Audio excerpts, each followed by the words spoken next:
Well, I appreciate everyone being here on this beautiful Monday morning here in New Mexico. Welcome to the Children's Hour. We are a public radio show for kids. We air all over the world on over 120 stations in 6 countries. And you're with us today. We're in Albuquerque, New Mexico, but we are taking a virtual field trip today to Zuni Pueblo. And I first want to let you know that this program is made possible only because of the generous support of the New Mexico Humanities Council and the National Endowment for the Humanities. Any views, findings, conclusions, recommendations expressed in this program do not necessarily represent the views of the National Endowment for the Humanities or the New Mexico Humanities Council. But we are certainly grateful for their support to make this possible. This is our virtual field trip to Zuni Pueblo. Our guests today on the show are going to be Curtis Quam. He is the director of Ashiwi Awan Museum and Heritage Center at Zuni Pueblo. Mary Wiyaki will also be joining us. She is an archaeologist from the New Mexico Center for Archaeological Research in Santa Fe, New Mexico. And we're joined also by John Jahadi. He is a Pueblo educator in Albuquerque, New Mexico. He's from Laguna and Zia Pueblos. And I'm really delighted to see joining in on this today is also Diego Medina. He is a tribal historian, and I do not have your information, Diego, so put it in the chat. But he's going to also be speaking with us as well. The Children's Hour is exploring the history of the American Southwest. In our last 2 episodes, we first started 23,000 years ago at White Sands National Park, where footprints have been discovered of some of the earliest settlers here in New Mexico. Their descendants went on and made villages and towns all over New Mexico. And we talked a bit about some of the incredible advancements that came about with Chaco Canyon being a wonderful place to start and look at all of that. And now we're leading up to the next period of time. It's a few hundred years ago. We're going to start with John Jahadi. He is going to help us set the scene for what was going on around the period before some uninvited visitors arrived to Zuni Pueblo. Please take it away, John.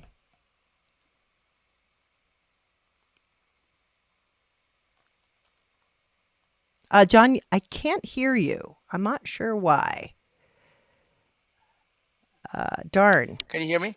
Yes, now I Can you hear can. me now? Oh, there you go. Okay. Good morning, everyone. Goatsi Keshe.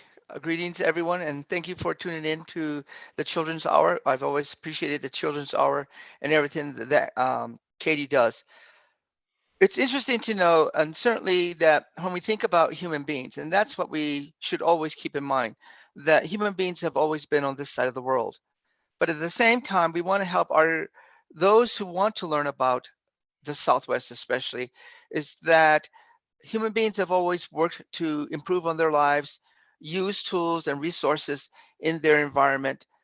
But but when we think of tools, we should not just limit it to those things people find, like the rocks and the wood, the trees and the plants and the animals. We should always think about that space between our ears, called the human brain.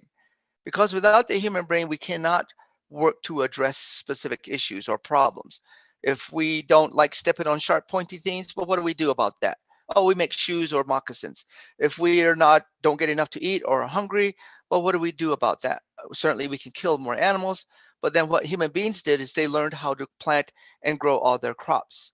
So without the human brain, we could not have resulted in all these civilizations that existed on this side of the Western Hemisphere, certainly on the other side as well. And so what we also should consider is that every culture has their own story. Every culture on this planet has their own story of where they think they come from, who they are as a person, where I fit in this greater thing we call the cosmos, and really my sense of place. That all these stories are relevant, but at the same time, what helps give credence or authenticity to those stories is how they coincide with what science helps us understand. And so when we look at the evidence of human beings having been on this side, like Katie said, the footprints that were discovered along with human footprints that were discovered along with mastodon and giant prehistoric sloths, that human beings have been here on this side of the world for a very, very, very long time.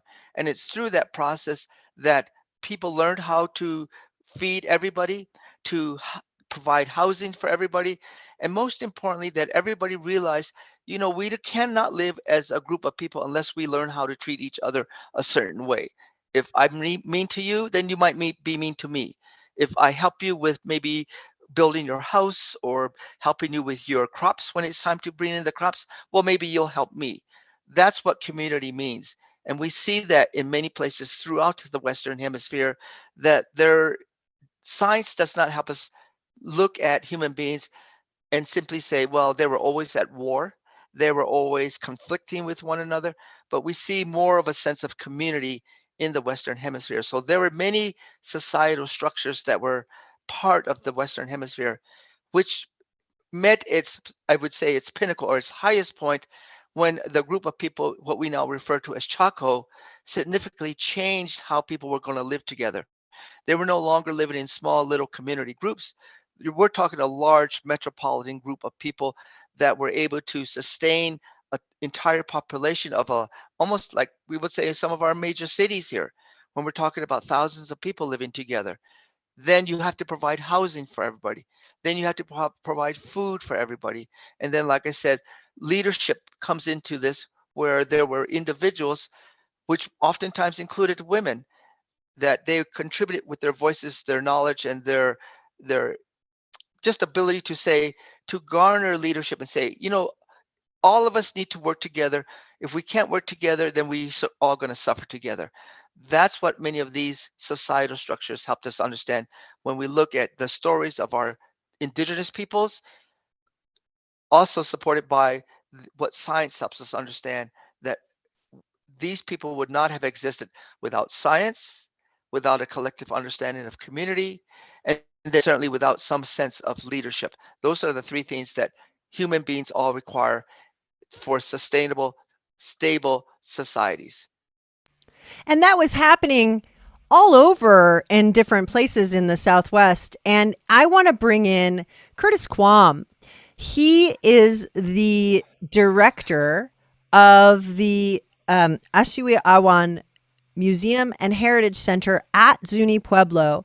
And as John Jahadi was explaining, Chacoan era taught us and showed us that this whole region had cities and large population living here. What was it like at Zuni? Would you like to tell us, Curtis, the story of what happened around the 1500s at Zuni Pueblo? Well, thank you for that, Katie. And thank you, John. That really helped set the tone for people to understand a little more about that. Good afternoon or good morning. My name is Curtis Quam. I work at the Ashiwi Museum and Heritage Center, and happy to share a few things about life in Zuni, possibly at that time. Of course, definitely stating the obvious that I am not that old. I just had a birthday recently, like this past Friday, but I'm definitely not that old. And one of the interesting things about Zuni history, Zuni culture, and the observation of how we've seen life, as John had mentioned, a lot of this has worked in a really good way to where we nurtured and welcomed new relationships in the form of helping sustain life. So that has always been a really important part of who we are. So for our ancestors back in the 1500s, we continue a lot of their wisdom on life and also how we interact with each other. So when new people came in, it was always an opportunity to learn from each other, whether it was about landscape, whether it was about plants, whether it was animals, or just a different outlook on life. I think that's something that's really important, and we share this understanding with other Puebloan tribes and other native tribes within the area to help who we are. So at that time, 1500s, there was no water that was running inside the house that we know of. There was no electricity. There was no Wi-Fi. So things were very different. But the life that they lived was probably very similar to ours. If you can hear all the background noise behind me, unfortunately, it's just a continuance. It's just different now. We utilize these machinery and different types of things to help sustain our lives. And I think for our ancestry, we definitely knew how to build homes. We knew how to guard. And you see the picture behind me is actually one of our cornfields. And it's definitely possible. I know climate change is a really big topic and something we should definitely think and consider about on into the future. However, if the plants grow, if things are happening, we kind of follow their lead. And I think that's what happened within Ancestral Zuni is that we took the initiative and also the signals from life to keep continuing. So, and just modify it to the best way we can. So definitely know that part of it. Be very, very conscious of that we all can contribute to something really good, like our ancestors did in the 1500s. Uh, Disagreements do happen, and that's natural. But just like a sibling, we always come around and get to this really good place where we can provide a really good setting for each other.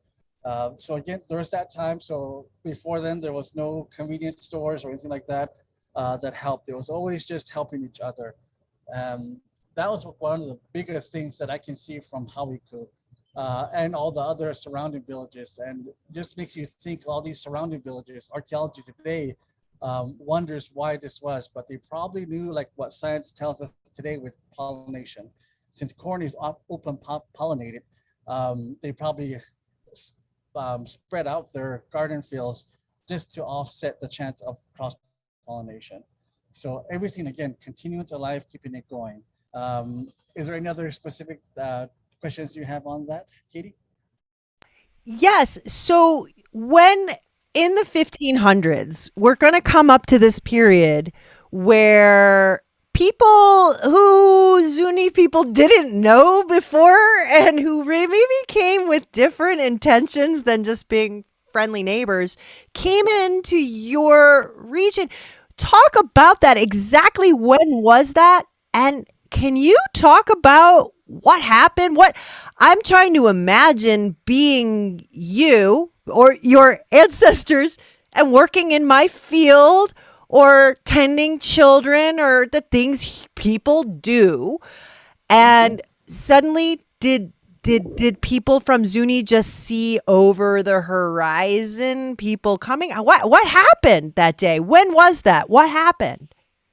So from the documents that's out there now, this was always like there was always attempts at finding different things to expand resources for, and what we see is the Spaniards moving around throughout the globe. And 1539, a small expedition led by Fray Marcos de Niza, and his lead scout was Estevanico, and came into Hawikuzuni during that time period. It is written that Estevanico was kind of the scout, but also a slave that was uh, gaining his own foot in the world in a way, to where he came to this area was very aggressive in his approach. And Zunis are more um, rather have a conversation about what's going on.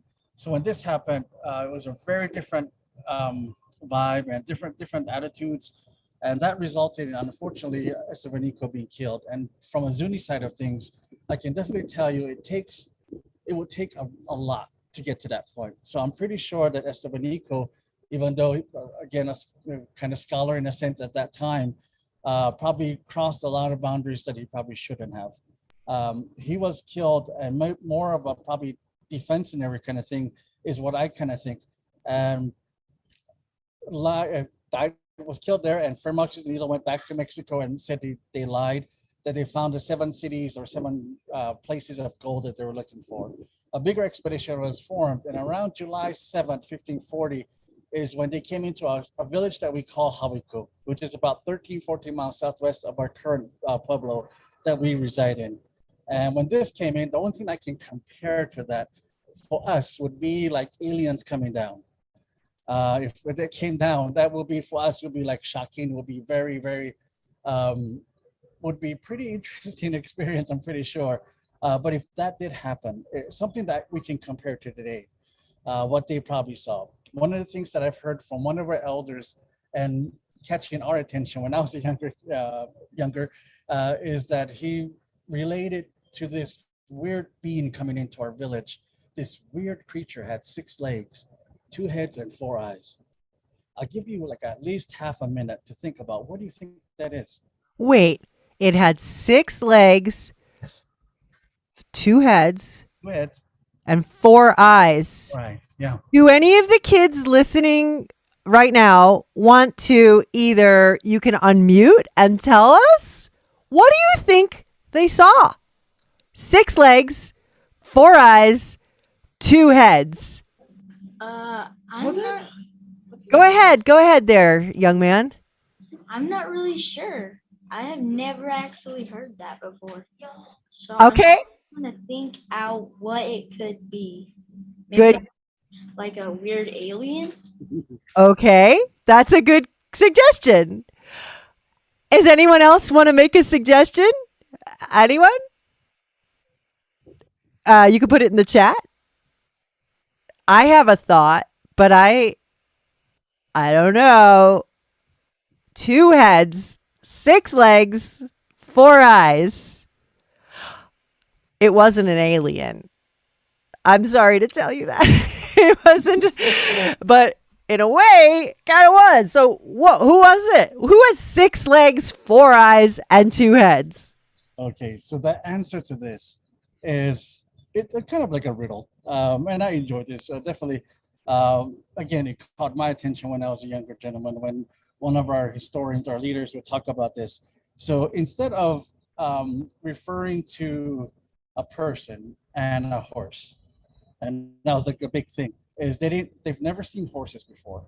Again, transportation was pretty much by foot, moving along. So they have never seen horses before, and they've never seen a person on a horse. So they described it as one being. So if you think about all together, if a person on a horse, they had altogether 6 legs, 2 heads, and 4 eyes. So that's something that our ancestors, one of our leaders there, actually kind of compared that to, again, experience today. So I thought that was really interesting. And definitely caught my attention, like it did for everybody else. You think about aliens or a weird spider or something like that, but definitely history is really interesting, and that's how we engage with it. And so we can see all these nice things that we think about and can and challenge us a little bit, but also at the same time, this really part of history was also very rough to deal with for a lot of our people. And I think one of the big things about this is that there's really no remembrance of this. I think that was more strategic in a way, to where they didn't want us to focus on those hard times that we had in our histories, but instead focusing on what we have today, each other, our language, and our culture and our ceremonies. And that's what we carry on today. Curtis Quam is the director of the Ashiwi Museum and Heritage Center at Zuni Pueblo, and learning about that encounter when uninvited visitors showed up and there was death at the end of that encounter, which was so rare in Zuni culture, so rare that it is certainly the Zuni people did not provoke that violence. I have with us today on the show, we have with us today Mary Wiaki, who is an archaeologist with the New Mexico Center for Archaeological Research. And Mary Wiaki, I see you're on two different things here. I'm going to spotlight your bigger picture. And welcome back to the show. We've been discussing what it was like around this era. John Jahadi helped us understand that there was a lot of sophistication that went into how to even get to this place, and that a lot of that sophistication was social and getting along with people and helping one another and working together, even though you may be different, is how this region became so strong and had so many distinct cultures. Mary Wiaki, what else were you seeing around when you study this period of time? What other things were you seeing around this time? You're seeing, like Curtis just talked about the different kind of animals, and we're not able to identify them. They were bringing domestic animals that we've never seen, the horse being one. And I love that story of 6 legs and 4 eyes, and the young man's interpretation of an alien, and it was an alien to us. So that word alien was probably used for other animals like the cats, the pigs, and the chickens that came along. And Zuni was so good at recording and having stories about what they saw during those time periods. So in archaeology, we're able to go back and see their pottery versions, rock art, some of these animals that are showing up that are foreign. And I'm Comanche, and they even have a little picture of a comante, they call us. So, we were coming in, and we were probably foreign to them as well, but this gathering of information, social gathering, how did they communicate? Because we didn't speak Spanish and they didn't speak Zuni. So how do you communicate? Are you using sign language? Are they, hand gestures, drawings? So you have to think about all of this. And like I mentioned, Zuni was so articulate with how they were communicating and recording history. Even though science today says, oh, they didn't record anything, or they didn't. We have stories and songs, even dances about these aliens that came in. Mm. And it's so interesting to hear you talk about the different animals that came in and suddenly shifted. And when I think of places today that are around New Mexico, I mean, there are cats at Zuni, there are chickens at Zuni, there are pigs at Zuni. So all of this came that way, but the confrontation was so different. And when I'm interested in John Jahadi bringing you back on. I misspoke earlier, and I want to make sure I get this right. John Jahadi is himself Zuni and Laguna. And John Jahadi, as you hear both Mary and Curtis talking about this very eventful time and a huge shift in a way, what stands out to you? What other pieces should we be aware of? Well, a couple of things. Number one, that this area, the U.S. Southwest, not just New Mexico, but our neighbors, Arizona, Texas, northern Mexico, that we still see evidence of civilizations here. And many of these civilizations existed.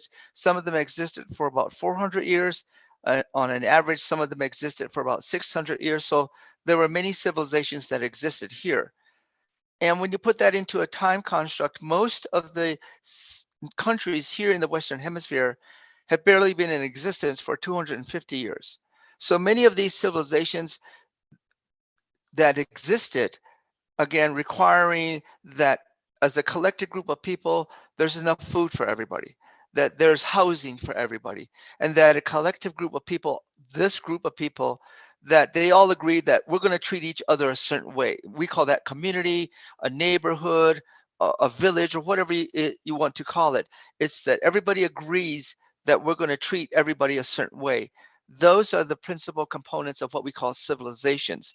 And then from there, we get culture and art and religion and science and language and all those other things that allow distinct groups of people to exist among other groups of people. So that's one thing. And then the other thing is that certainly the Spanish that did come to the Southwest, they were under still a very unknown reason why they came. Oftentimes we're told, especially those of us who go to public school, and I did go to public school, so I remember being told this, that they came here looking for gold. However, we can certainly learn more from when we investigate and thoroughly research what the Spanish wrote at the time, and they were still very much convinced that they would find Asia on this side. That's really what brought Columbus to this side of the world, not gold. They were looking their way to get to Asia. What they wanted was the porcelain, the spices, the silk, the cardamom, the cinnamon, pepper, all of those scenes that were not in the eastern part of Europe. They wanted all those things, and they just wanted a quicker, easier way to do that. However, they just found this place. We think of that as discovery, but the people were already here. There were many civilizations here, many cultures, many ideas of belief systems. There were many cultures here. So those are the things that helps us understand that New Mexico has always contributed to that, much like the footprints along with those prehistoric animals. For centuries, human beings have always been here. And then accumulated on top of that was that when the Spanish did arrive, they found all these groups of people there. And that's where we get the term Pueblo. I know we've been saying the word Pueblo a lot, but really in our own languages, amongst all of these different distinct, diverse groups with many distinct languages, we already have names for ourselves. We already have names for who we are as a person, as a group of people, and the places we live. But the Spanish simply saw them as oh, they all look alike. They are all the same. They're all living in the same kind of houses. They're all growing the same kind of crops. They're all brown. And that term Pueblo just simply began to be used as a generic descriptor for all of these groups. And we still use that term today. But when we speak our languages, we identify who I am specifically from this group. And in addition to that, we identify through the women and the mothers in our communities. Without that identifier as who I am as a person, who I am as a human being, that we continue to exist, and that helps us understand who I am as a person in this, what we call this greater thing called the cosmos. As you see the image behind me, this is the cosmos. This is where we are as human beings. We live here. We've always been here. We contribute to that narrative, and we hopefully can help all who want to learn about who we are as Pueblo peoples, that they can allow us to tell our stories, that we are stewards of our stories. We take great responsibility ensuring that it's accurate, that it's correct, that it's backed by science, and most importantly, that it's respectful of those who came before us. Because if those who I'm only here today, you get to hear my voice because of those who came before me. And as long as I speak my language and speak the culture and the history of those who came before me, I keep the lives of all those who came before me. That's the two things I'd like to help contribute to the discussion. That's really fascinating and so right on. And I think we briefly talked about this in another conversation. I thought it was with you, Mary Wiyaki, and it might have been with someone else, but I thought that what I understood was that when in around the 1500s, before the Europeans arrived in the Southwest, after they came, and we're going to get into that in the next episode a little bit about kind of what was the fallout from having this pretty monumental shift, that there was, in that initial encounter, had violence, and that violence continued, and that that really what John was saying is that by a miracle his ancestors survived, because many didn't. Only 10% over a period of time of the people living here. Is that correct, Mary? Am I getting that factually correct? Yes, can you hear me? Yes, I can. Okay, it's correct. And what the violence was really a small portion of it. They did retaliate. They had steel against stone and wooden tools. So they were more powerful in that sense. And but we had the ability to outnumber these Spanish soldiers and explorers that came here at that time period. One of the things that they had against this that decimated the most was a biological warfare. They brought unknown diseases to our people, and that was what pretty much took a lot of our human beings, the same way COVID is. You know, they said 1 million people. Can you imagine billions of people to take us down to 10%? And so when you say biological, it was like when these traveler or these people came from far away, they brought whatever diseases that they were immune to because they'd had them before or whatever.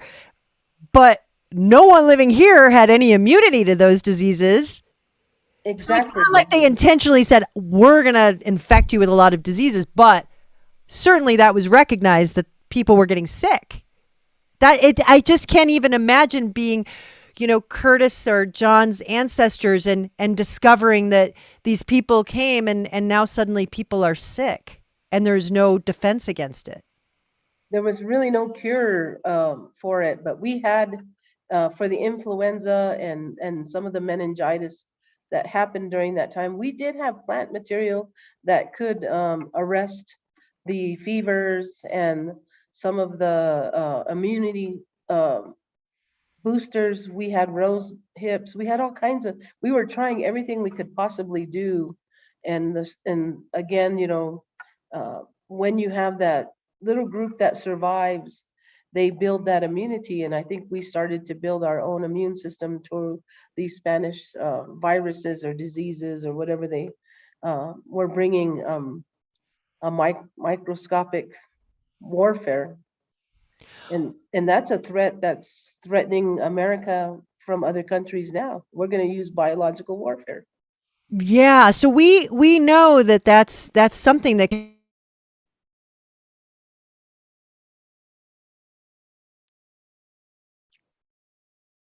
Anyone on mute? did you hear? I didn't mean to. There you go. Go ahead.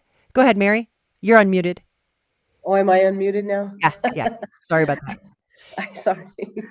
I was all Katie. Yeah, go ahead, please.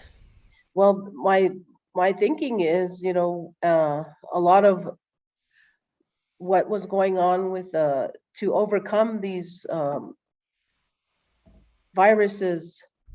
When I'm going to use the Comanches as an example. They would capture a Spaniard or they would capture a person from England or Germany, and they would breed with them. That way, that would ensure that they had a system that was going into their bloodline that would keep them from becoming sick from these illnesses. They were building immune boosters in humans. And with the Pueblo people, they came, didn't find gold, and then they would leave. So they had time to recover. Mm. I really think Interesting. I am just the other piece about this, and I think Mary, you brought this up last time we were together, was that and Curtis and John both brought this into the conversation. And Curtis and John, please feel free to unmute and jump in here. The community of Zuni at the time was matrilineal, was run by women, correct? Am I right about that? Please go ahead, John, if you'd like, or Curtis. Pop over to you, John. Oh, I don't hear you. I'm so Okay, sorry. there we go. No, not run by women. Okay. There's always been a collective understanding, and we don't have any evidence to disprove this. However, scientific evidence to disprove it, other than what we call our storytelling, or narrative, that there was more of a collective understanding of leadership, that perhaps a group of elders got together, or some prominent individuals within the community got together, and they would decide upon a person that they felt would be the best person. I guess you could say something very similar to what we call a parliamentary process of a governance. A good example would be our northeastern neighbors, the Iroquois Confederacy, that a prominent individuals who were respected for their knowledge and their wisdom would get together and say, well, you know what, let's let Bill be in charge. We want Bill to be in charge. As long as Bill does what we think he's going to do for all of us, then Bill can stay in charge. But if Bill kind of messes up, doesn't do things right, maybe he does something wrong, then we can always replace Bill. It's not like there was a coup, or that by divine right someone says, I'm going to be in charge. It's not like you voted for me or you supported me. No, I need the support of this collective group of people so that I can then assume responsibility of leadership. And that responsibility of leadership included both the voices and the contributions of men and women. And many cultures, not just Native American cultures, but many cultures throughout the world do have some component of some matrilineal contribution to the direction of a society. What we now call democracy, where there's a vote per se, that's more of a European construct. But as a collective society decided upon its leadership base, that's more of a global construct that people, many places around the world, decided that they wanted somebody to be in charge. Most European monarchs at the time, because we need to think about something that we very importantly call nationalism or a nation. World history does at some point does Nationalism, I'm not. just going to say nationalism being the idea that you really love your place you came from, your country. So I could Your be country, your country. right? Your country, but the in world history, a country or a nation does not come into play until after 1776, because the United States declares itself as an independent group of people deciding that this is how we want to live, which dissociates itself from Great Britain at the time. A good way to think of this is before the idea of a nation comes into play. Say you lived in what we now call Greece, okay? Say you lived in Athens. Well, you're not a Greek, you're an Athenian. Or if you lived in Sparta, you're not a Greek, you're a Spartan. So city-states as a collective group of individuals, this is where I'm from, this is who I'm associated with. Once countries come into play, a nation state per se, like Spain and Italy, the United States and China, and all of these groups of people, they were kingdoms. There was always someone who said, well, I get to be king because of some divine right, or I get some spiritual awakening that I'm supposedly chosen to be the leader. It's not like you voted for me or that I needed your support. I'm just going to take charge. That's what was at the time, from after the 17 changes.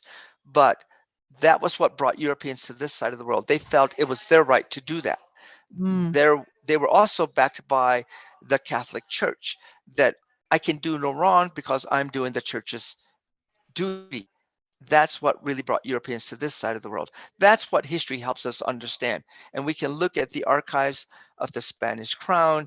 You can go to Madrid, you can go to Mexico City, and you can look and do the research, which many great historians have done, to look at the mentality. What really were people thinking at the time? And I guess to a degree, we're fortunate that there were a lot of people who were writing this stuff down. And you can see the written works of many people, not just the Spaniards, but Robespierre in France, other groups of people, and then eventually Thomas Jefferson and Benjamin Franklin. They're looking at other groups of people and saying, well, how'd you guys do that? Or what gave you that idea? So we can look at the written record and see how people were learning how to govern, how to live in a collective society, but at the same time realize that they wanted more land. And the only way to do that was to encroach on the lives of others. And that's what we unfortunately see today, which, because as history tells us, sometimes we never learn from history. Mm. That's John Jahadi, and he is both Zuni and Laguna, and he is a Pueblo educator. And on this call with us today, and I don't mean to bring you up if you don't want to chat, is Diego Medina, and he is the Piro Mansa Tewa tribal historian. That is located kind of in southern New Mexico. And I'm glad you're here, Diego, because I was curious if you have a story from the Piro Mansa Tewa, kind of your culture, about the same period when, because surely there was awareness that people were afoot who were not indigenous to this area. Absolutely. Yeah. Thank you so much, Katie. And thank you, everyone who's talked so far. Yeah. It was a really transformative time period for every community in the Southwest. And there's this massive unfolding of cultural shift that happened throughout because of these interactions. And for us down here in southern New Mexico, it was around the same time period, the mid 1500s, when, of course, the first Spanish people entered into the area. And it wasn't the same as northern New Mexico because there wasn't many permanent Spanish communities that were setting up at that time in southern New Mexico. But what we do have are a few written accounts from that time period of the Spanish entering into the area, talking about just the difference in lifestyle. And I think that, one of the most significant events that started to take place across the Southwest during that time was this introduction of foreign religion. And it's been brought up a few times already, but I think alongside the different animals and the different, lifestyles and, fashion, what have you, these different aspects of culture, the difference in religion that was brought during the time period was very, very significant. And I think that what we see take place is this shift towards assimilation. And by assimilation, I mean trying to get people to change religions here in the Southwest. And so one of our stories that we have down here comes from the time when they were building the first missions in the borderlands. And missions were basically churches that were meant to house us Native people and to have us live there and do work building the church. And while we're living there and doing work, we're also being taught the Catholic doctrines. And we have, stories of revolts taking place during this time period that were very, very violent and sometimes very harmful towards both sides. And I think that it's a testament to how uncomfortable of a time period it was for us to have to experience this completely new forced religious doctrine that was unfamiliar to the landscape here, because all of our religious practices were informed by our long relationship with our landscape and our ecosystem that kept everything in balance down here in accordance to how the seasons were changing and how we needed to live. And then, of course, the introduction of Catholic religion in the area drastically changed that. For our tribe down here, I think one other thing that was really significant too is that it also brought in a completely changing economy into the Southwest. Economy being like the way we spend money and even the idea of money. Absolutely. And during the time of Spanish mission settlements, what we see is the economy of people begin to really pick up in the Southwest. And so people were being taken from various villages and communities and moved all around as slaves and as servants to do the work of the spread of the Spanish Empire in this part of the world. And the human slave trade was intrinsically connected to the silver trade in this area. And so while the Spanish never found the 7 cities of gold, they did find other resources that they wanted to exploit. And silver was one of the primary resources that was being mined throughout Mexico. And people were being taken from different villages here in the Southwest and the borderlands and up into the northern pueblos and the plains and being moved all the way down to Mexico to work in these silver mines. And so you start seeing a lot of people moving back and forth. And so our mission records, during this time period, we start to see a lot of different tribal people coming into the villages. And so it wasn't only just, the encountering of new people from Europe entering into the area, but our villages also got a lot more diverse because there's so many people being moved around into these missions, which led to larger growing communities, and it led to cultural exchange at a really rapid rate. And so we see new dances being introduced, we see new items of fashion being introduced, and we see new foodways being introduced. And you start to have this period in the 15 and 1600s where things start changing really, really quickly. I mean, I think if we look at the timeline, it's really not that long between the 1500s and 1680 when the Pueblo Revolt of New Mexico happened, but so much had already shifted because there was such rapid growth and rapid exchange happening across the Southwest. And so I think that we're really looking at a period where our ancestors probably had to be like, what is going on? Because so much is happening so quickly, and we're seeing new animals, new religions, new fashion, new farming schedules. All of these things are coming in, and it's really, really changing life for everyone around here. And so I think that it's pretty it's a pretty important period of time, objectively, just from a historical standpoint, because very seldom do you see that much rapid change occurring across the entire Southwest.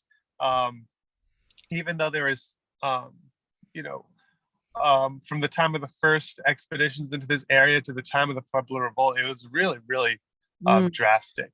And I think that, you know, speaking a little bit to what John had said too, nationalism does play a big role, because a lot of the reason people were doing this work when they were coming over from Spain was for the sake of their nation. And, you know, we see a different Europe expanding as well, because Europe had just come out of their own sort of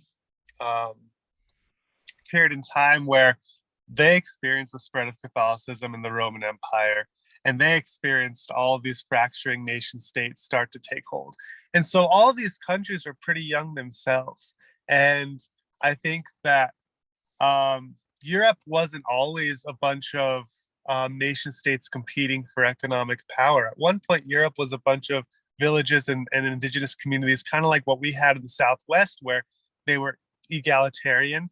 They had egalitarian government, and they had a system of economic exchange that was tied into the ecology and the maintenance of the ecosystem. And when the Roman Empire spreads across Europe, you have all of a sudden a shifting religion again, shifting religious landscape, a shifting economy. And the response to that, of course, during the fall of the Roman Empire was the establishment of nation states, and of course the rise of nationalism, which had a completely different economic trajectory. And so that gets exported out and brought over here to Oh, you froze there for a moment. But I think what we could say is that it exported. I'm going to pause you there, Diego, and bring up John Jihadi, who has his hand up. And I want to make sure we get that. And we're actually are running out of time. I cannot Yeah, I believe saw that. how fast It time goes by is. so fast. It goes by so fast. But Brought up a Brings lot up of some good fantastic. stuff. Yeah. Exactly. Diego brings up some great points. And I just simply want to kind of point out that it was really, and this also ties in what Curtis said, and perhaps you can discuss this when we talk in your next session, is that this myth of the 7 cities of gold is really just a myth. It was never really anything. Also, that gold was this major force of Europeans coming here. New Mexico has never had any gold.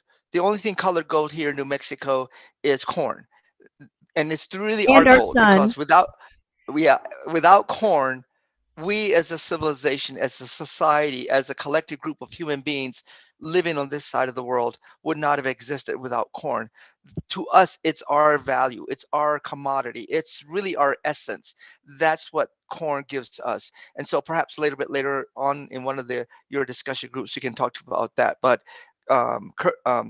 Diego some great stuff. So I know time is short, but just really quickly, I would just like to say New Mexico, in spite of something that it's not oftentimes thought of, has contributed to world history to a significant degree because humans have always been here. We still see the evidence of human civilizations that you can go to many of our national parks here in the state of New Mexico, Chaco Canyon, the Gila Cliff dwellings, Bandelier. All of these places is where human beings walked. We can go to our living villages now, Zuni, Okeawenge, uh, um, Zia, all of these places where humans have always lived, we still live there. As long as we live, as long as we hear our voices, we will continue to tell this story. So again, thank you, Katie. It's fantastic discussion. And I want to thank all the rest who also contributed as well. Well, I do want to give our kids a chance to ask questions. I want to invite the kids who are listening in their classrooms or any of the kids who are listening. And if you don't mind, we're kind of running short on time. So if you can pop your questions into the chat, that will help us a lot with making sure that we can get everybody on on together and make sure we get all these questions. So Kate, I see you have a question. Can you pop it in the chat, or is it fast? Can you ask it on the call here? Oh, Kate just disappeared. Oh, darn. Any other questions from kids in our audience? Anyone? Yeah, Miss Archuleta. I have one student that was gonna ask about communities. Come on over. Thank you so much for asking a question. Tell us your name. Alejandro Perez. Go ahead, Alejandro. I'm gonna talk about communities. Why do they work together? Why do the communities work together? That's a really good question. Curtis, let's come to you. What made the communities all work together at this time? Hello, everybody again. So for me, why do these communities work together? That's definitely an important concept for us because we, as John and everybody had mentioned, our ancestors knew, and the wisdom they imparted to us is really important because they knew that with one thing, and even like today, for this call, if it was just me talking, it would be okay, I think. But it wouldn't have been as great if it wasn't for John, if it wasn't for Mary, if it wasn't for Diego. Everybody that's on this call, we all have a unique perspective, and we all have a unique gift, and we all have a unique skill set that we can contribute. So within your classroom, you can probably see your classmates, and you all have a different expertise in a way.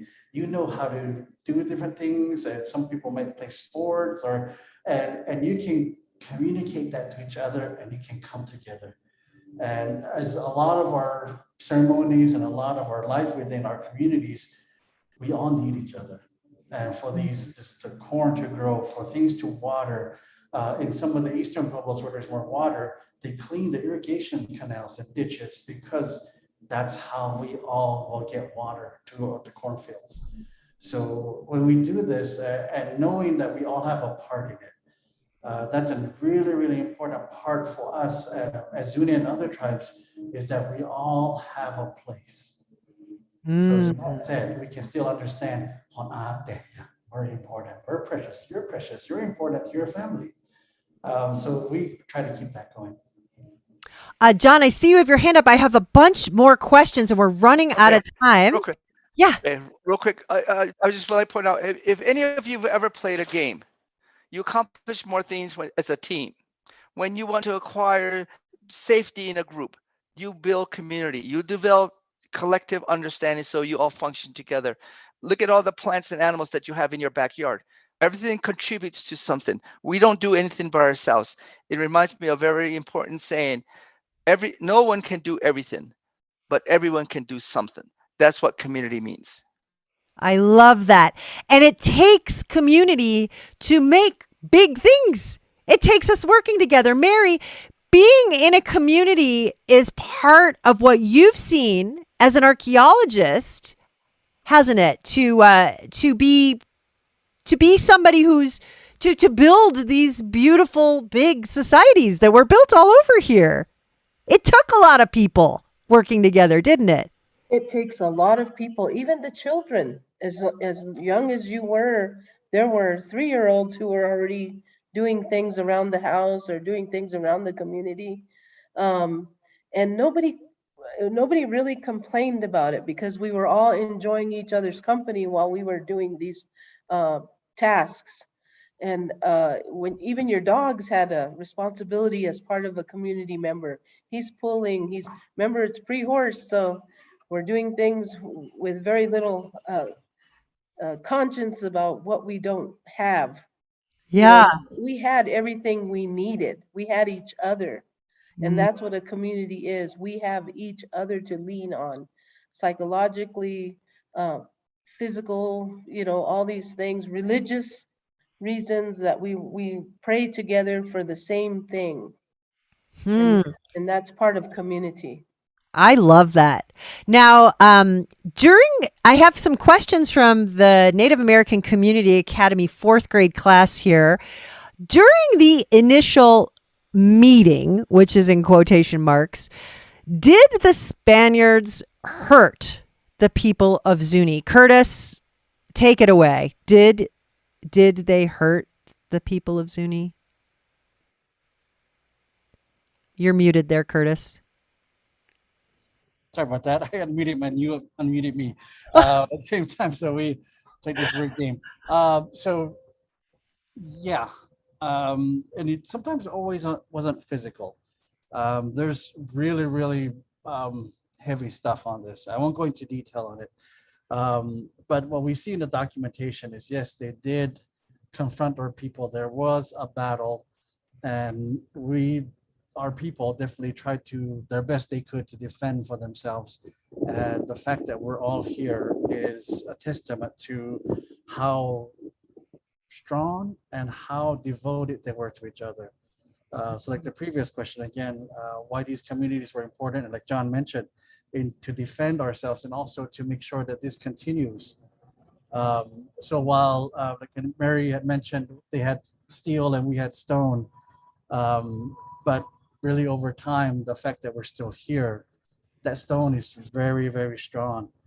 And over time, we have the ability to understand that stone in a way to where it protects us.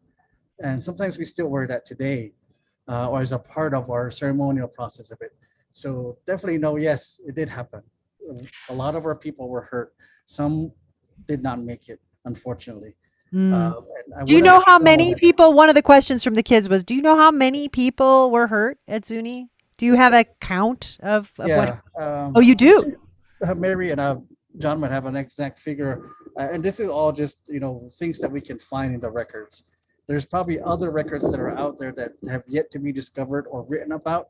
And it's always usually from the outside perspective. So it's not from the communities. And for us as communities, we also refrain from putting. Oh, you putting a number on it. You're cutting out a little bit, but you refrain from putting a number on it. Now, a really good point you just made, which leads into another question from the NACA fourth graders. Has the Pueblo of Zuni always been the original Pueblo location, or did Zuni have to relocate after these, what they're calling wars with the Spaniards is what the fourth graders called it, which is probably fair. Did you, so the Zuni's still there, right? Yeah, we're still here. We're still there. The villages that they pass through and that's the difference between archaeology and from our native perspectives. Archaeology would call them ruins, but we know that they're still ancestrally alive, that our spirits of our ancestors are still there. So that's an important point to know.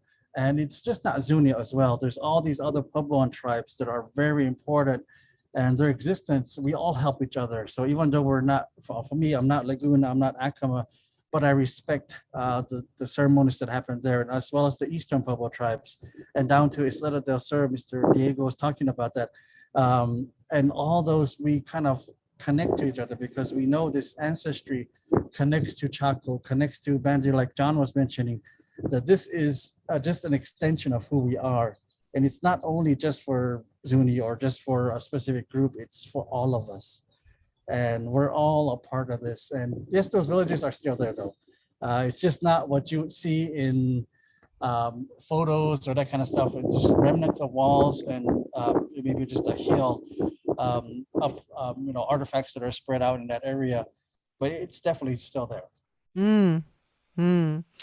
Well, this has been a fascinating discussion, and our next episode of this series gets into the next part, which our friend Diego Medina brought up, which was this conflict, this forcing of the building of these missions around our region, and what that led to in the disharmony socially. We heard from John Jahadi early in this episode about how part of how cultures and civilizations come together is because we socially agree to get along and to work together and to partner together and to build together. And when there are 100 years of disruption to that disharmony, what happened? We're going to learn about that in the next episode. And what we think of these days is the word enough. People had enough. We're going to learn about that. What was enough? And what was that tipping point? And then what happened in that next phase of the history of this region? And even though these last couple of episodes, we've gone over thousands of years, these next few episodes start happening faster. So we have this time of when Europeans arrived.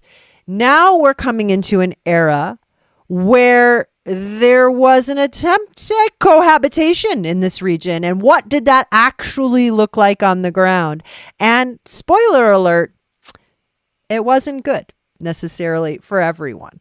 There were a lot of people who suffered, and Mary brought that up. The diseases that came through that slowly or quickly hurt people of this region, that happened over a period of years and years where, more and more people came, more and more people got exposed to things they had no immunity for. And so that was kind of ongoing in the next 150 plus years. We're going to learn what happens next on our next episode of the Children's Hour's Brief History of the American Southwest for Kids. This project has been made possible thanks to the generous support of the New Mexico Humanities Council and the National Endowment for the Humanities. And I'm going to say goodbye to everyone now. If there's any more questions from the kids on the crew, I want to let everyone know lots more conversation can be had. I want to hear from you kids who were listening today. If you were listening on YouTube or here on Zoom with us live, I have a recording thing at childrenshour.org. I'm going to put it in the chat, childrenshour.org. And Corey, if you'd help me with that, stick it in there. Childrenshour.org. Scroll down that homepage and you can see a voice recorder. Hit that record button and let me hear from you. What did you learn? What questions do you still have? What does learning about what we're learning about today feel like for you? And what do you wish you knew more about? Yeah, I am so thrilled to be able to hear from your classes and let us know what you think. And if you want to learn more from John Jahadi, his email address is in the chat. If you scroll back, you can find it, but I'll just give it to you because it's faster sometimes. And we'll put this in the chat too. Corey can add that for me. John Jahadi is happy to answer more questions for you. You can write to him email badger, BADGER _ that's that little line, PRO at msn.com. So again, that's badger _pro at msn.com. And we would love to hear from you about what you're thinking about this whole series and what you're learning so far. More is coming. The next episode talks about the Pueblo Revolt. And we go right there to Okewinge and we learn about What happened? Why did people revolt? And then what happened with that revolt? The episode after that is going to talk about colonial New Mexico, when there were farms and establishment and deep roots put down in this region by the new neighbors. Then the final episode, which is going to be the first weekend of August, live at the New Mexico History Museum in Santa Fe. And we're going to talk about the modern era.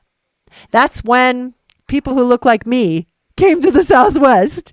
That's when cars came through the Southwest. We're going to learn about what happened in the modern era.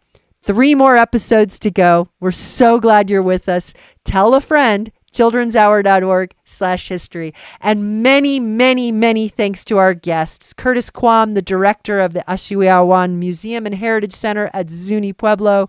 Mary Wiaki from the New Mexico Center for Archaeological Research in Santa Fe.